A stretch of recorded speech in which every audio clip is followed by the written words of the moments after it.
Hello, true believers. Hi, Dephinition here, and this is a breakdown of the Miss Marvel's strong fan outfit for the Marvel's Avengers game. A new, original, and retro outfit that appeared recently but is now unavailable in Chastity's cosmetic shop. And compared to the new Hawkeye outfit that released alongside it, the Strong Fan outfit actually has one of the most interesting and secret facts about our favorite billionaire playboy and genius Tony Stark. The outfit has to do with some comic book lore that not many comic book fans may know about. So, shout out to the Avengers developers for sometimes sliding in deep cut Easter eggs like this and educating Marvel fans that aren't aware about all of them. Similar to the Easter egg of She-Hulk's possible villain that may be coming to the game that I mentioned in a much older video. So, join me as I break down Miss Marvel's strong fan outfit and find the inspirations behind its design and why this outfit is actually fitting for Kamala to be wearing. Before we get to breaking down all this comic book knowledge though,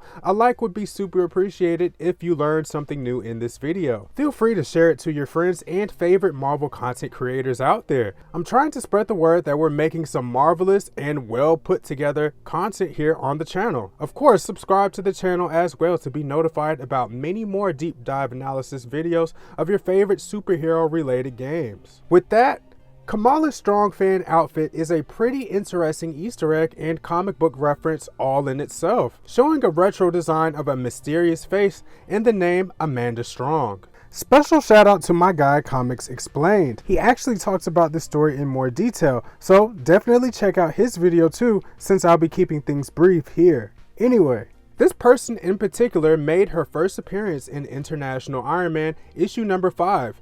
Released in July of 2016, this storyline focused on Tony discovering the true identity of his parents. If you still think Howard and Maria were his biological parents, you'll be surprised to know that Tony was actually adopted when he was a little old baby. Now to the story. After multiple calls from a woman named Anna, the manager of an orphanage in Europe, Tony would head there and be shown a black folder. Anna will go on to tell him that she got her hands on the folder after failing to find any records regarding Tony. She claims to have found 3 missing numbered files from around the year he had supposedly been born, taking the missing numbers and calling local hospitals and administrators in the process. In one of these hospitals, its manager told Anna that an agency took the birth files of newborns twice. However, they didn't touch their mother's files. One of those files had been stored by the hospital's former administrator in a safe and was called the Black File. They believed that if the baby's files were worth taking,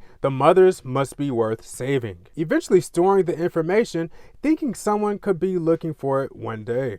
Tony would then travel to a recording studio in London and visits a music producer named Amanda Armstrong, the woman that this very video is about. When she questions Stark's presence, he asks her about a baby she gave up for adoption years ago, only to remain baffled until Tony reveals that he might be her son. So, how did all of this happen? The secret childhood beginning of Tony Stark would be explained in the following issue of International Iron Man issue numbers 6 and 7, when we would learn that Amanda got recruited to S.H.I.E.L.D. when playing in a New York City pub. At the time, the person that recruited her was none other than Valentina Allegra de Fontaine, or Val for short, like we've seen in the MCU. Actually, it's Contessa Valentina Allegra de Fontaine. Val reveals that Amanda's late father was a federal agent and wanted Amanda to become an agent of S.H.I.E.L.D., remaining a musician so she can do missions undercover while on tour.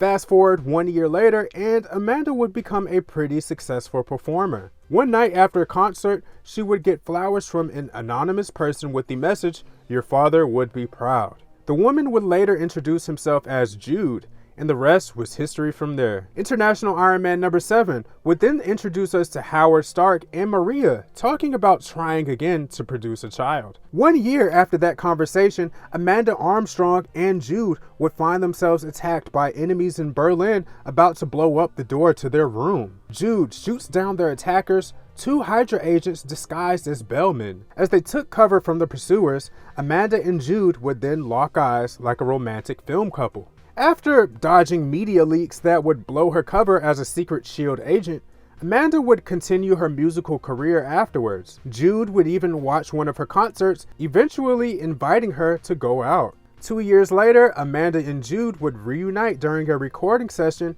after Jude had been absent for a long time. Amanda hands him a wrapped gift, and it turns out to be a positive pregnancy test. 9 months later, Amanda would wake up in the middle of the night, noticing blood on the floor. She thinks her water broke, but notices the blood stains from a trail of blood to the bathroom. There, Amanda would find Jude, stitching his own wounds. As Amanda assists him, they begin to discuss the future of their lives, with Amanda mentioning that she quit S.H.I.E.L.D. Jude suggests for them to run away and disappear that very same day. But when Amanda questions their financial future, Jude states that he has money. Jude explains that organizations like S.H.I.E.L.D. only use people and aren't much more different than Hydra. And if you watched Agents of S.H.I.E.L.D. before, ladies and gentlemen, you should know that this screams suspicious. We had a good thing going too. Waving the S.H.I.E.L.D. flag as hard as we could. I guess we'll be changing colors now. For Hydra? You really believe all that crap? Spreading death and destruction? I wouldn't say I'm a true believer. Let's just say I felt the wind changing direction and swung my sail. You really should too. I would die before serving Hydra, you sick son of a bitch. To Amanda's shock, Jude would reveal that Hydra arranged their finances so they would never have to worry about anything. Amanda questioned his loyalty to S.H.I.E.L.D., to which Jude would reveal that he'd been working for Hydra, even clarifying that he started after stopping Hydra from killing Amanda the first time they met. Jude tries to calm down Amanda, but she stabs him in the neck with a pair of scissors, killing him. Amanda would then call for backup from S.H.I.E.L.D., and Val arrives to the scene. Amanda would then ask for S.H.I.E.L.D. to take care of her baby and find him a safe, happy home. At the S.H.I.E.L.D. headquarters, Howard Stark would walk into an agent complaining about having to deal with Amanda's baby, commenting that instead of granting Amanda her wish, they're going to follow the regular procedure and leave the newborn in an orphanage in Europe. Howard proceeded to learn more about the situation, eventually presenting Amanda's baby to Maria. She gladly takes in the infant, asking for his name. Howard would then make history, going on to name one of the most important characters in Marvel Comics, that name being Anthony, a name Howard's own mother wished he retained. Now that we know about the secret agent slash musician known as Amanda Armstrong, how does Marvel's Avengers present its own nod to the character? Well, this original design seems to pay homage to this particular panel of International Ironman issue number 7, where Amanda is shown performing her first single, Disorder, a song that has climbed the charts in the Billboard Top 100 around that time. A song that was also the first that she performed before being recruited to S.H.I.E.L.D. in the first place. Here, we even get some lyrics to the song. More on that later, but take note of Amanda's design here, which shares striking similarities to the face of Amanda on Kamala's strong fan outfit. More specifically, the signature white hair of the musician. The song's name, Disorder, is actually the word seen on the back of Kamala's strong fan outfit. Parts of that song's lyrics are shown here to be disorder, discontent, disarray, disarmed, disembodied, and finally, disinterested.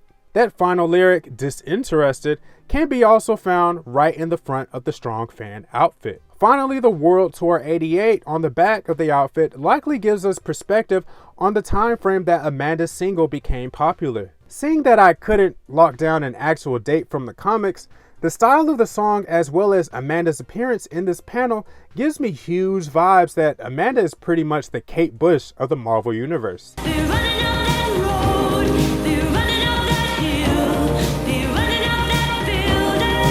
With the lyrics alongside the colorful pastel look of the comic panel setting, it almost seems like a clear nod to pop music during the 80s. From a small-known musician to a well-known secret agent of S.H.I.E.L.D., Amanda Armstrong introduced one of the biggest bombshells of Marvel Comics lore with the true history of Iron Man. A story that showed that Tony Stark was not only destined from the beginning to be an ally of S.H.I.E.L.D., but also has been involved with Hydra before his first diaper was ever changed. Another thing worth noting is that Val unknowingly set all of these events in motion, being the person that recruited Amanda and gave her the opportunity to being a popular musician, all from that sweet cash from S.H.I.E.L.D. Now, that story is something you can always keep in mind when wearing the strong fan outfit in the Avengers game. A pretty fitting outfit for Kamala too, seeing that the MCU actress for the character, Iman Vellani, even recently brought up the fact that Tony Stark is kinda like her superhero dad in the comics. That's all the details that I could find in Ms. Marvel's new strong fan outfit. This question's for you though. What are your thoughts on Iron Man's adoptive origin story? Is this a plot twist that surprised you already, or do you see the character in a whole new light now? Let me know down below. You can follow me on Twitter at TheTrueHD for superhero related tweets around the clock. Don't forget to give this video a like if you enjoyed it, subscribe to this channel, and ring the bell for more Marvel's Avengers analysis videos. Plus, much more superhero related content besides Marvel. Multiverses is actually right around the corner, and I'll be covering some amazing lore and details for the game that no other content creator will be talking about. So, follow this channel if you plan to be the most knowledgeable gamer in your friend circle. As always, thanks for watching if you have, and I'll see you all on the next video. Peace.